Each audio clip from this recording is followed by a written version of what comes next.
What's up guys, I'm Sam. I'm Josh. And today we're going to be jumping into a brisket. Question we want to know is, does adding tallow to your brisket make any difference whatsoever? Does it make your meat moister?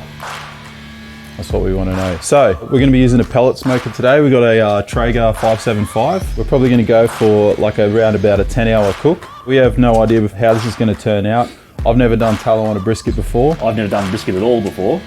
So yeah, let's get started and wish us luck.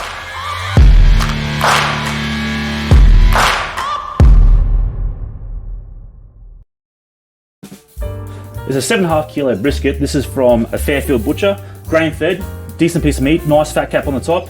And we're gonna actually use this fat cap to make tallow. We're just going to trim it up a little bit, level out some of the fat, and then anything we trim off fat wise, as Josh said, we're going to set it aside and we're going to try and render that fat to use as our tallow for later on in the smoke. We tried sourcing some tallow from supermarkets and stuff. I guess it wasn't trending or cool enough yet because it wasn't in stock anywhere. It might also be supply chain issues, but we'll go with that. Yeah, in either case, it ended up being more work for us. So righto, so if you haven't trimmed brisket before, your basic first step, you want to start off with a nice sharp knife. Starting from the top part here, so this is the top of the brisket, you can tell because the fat's like pretty thick. Righto, if we flip it over, you'll see it's a lot more thin. So this is, consider the underside. So we'll flip it back over, we'll have a go at the fat cap again. So this one's not too bad. Like generally I'd be reasonably happy with this, but you probably want to, keep it to maybe under 5 mil thick in most places. Righto, and we're going to be saving all this fat to render down for our tallow. Now what you want to look for is any pieces like this that are hanging off. They're just going to turn into nothing. You need to cut these off and get rid of them. They're useless. All right, so that fat cap's pretty good now. We're just going to tidy up the edges, square it up a bit, get rid of any bits that are pretty thin, because those parts are probably just going to dry out and not be as nice. So I'm just going to trim this back edge here to get all this thin stuff, and we'll keep that over there. So a lot of times you get like a huge thick chunk of fat in here. Looks like this has already been trimmed out, but you want to get rid of that. Any big hard chunks of fat are not going to render through. So this big hard chunk of fat right here, we're just going to trim that down as well. All right, so that's looking pretty good now. Next step is to season it. So earlier today, we made our own spice rub. Equal parts salt, pepper, and brown sugar. You can go to the supermarket and buy one of the expensive rubs, about 25 bucks.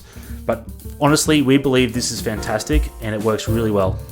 And the goal here is to make as much mess at your friend's place as possible. So I'm doing a pretty good job.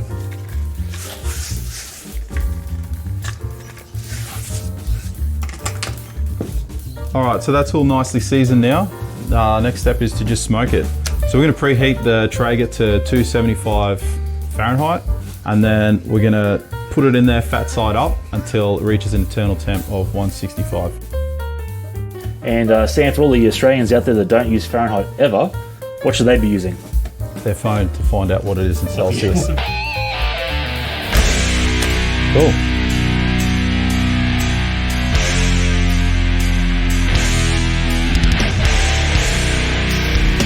Hey guys, we're back. The brisket's been in the Traeger for about 4 hours now, and it's hit about 160 Fahrenheit. It doesn't seem to be moving.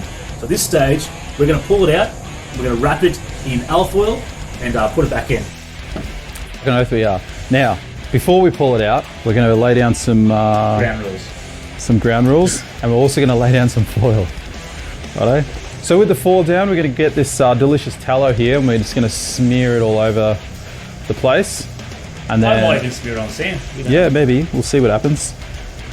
All right, so we're grabbing out the brisket now. We're going to chuck it down. We want to keep it fat side up.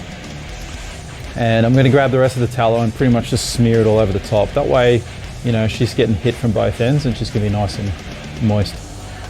All right, so she's ready now. We're going to wrap it up and we're going to stick it in this foil pan. So if any juices do leak out, it's not going to make a mess. Righto, and she's ready to go back in. So we're going to chuck it back in the smoker now and basically send it home. Keep it at 275 and then it's basically going to stay in there until it reaches about 205, 210. However, once it reaches that temp, we're just going to check it to see if it's tender enough.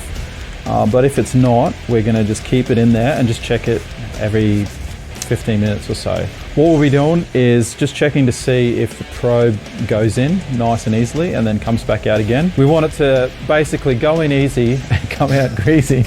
And we'll also check that fat cap on the top by pressing down on it. And as soon as it like collapses under your finger, then you know she's good to go.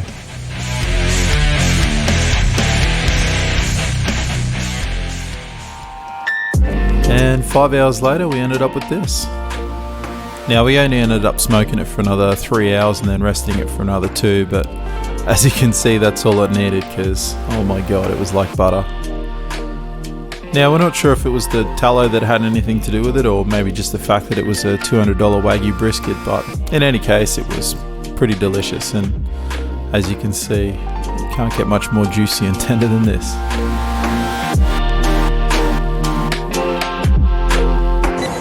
We're back. The fat, then you know it's ready. That was right. Hey guys, I'm Sam. And I'm Josh. And hey guys, I'm Sam. He's Sam. Where's your drink? I'm gonna have some more. Drink.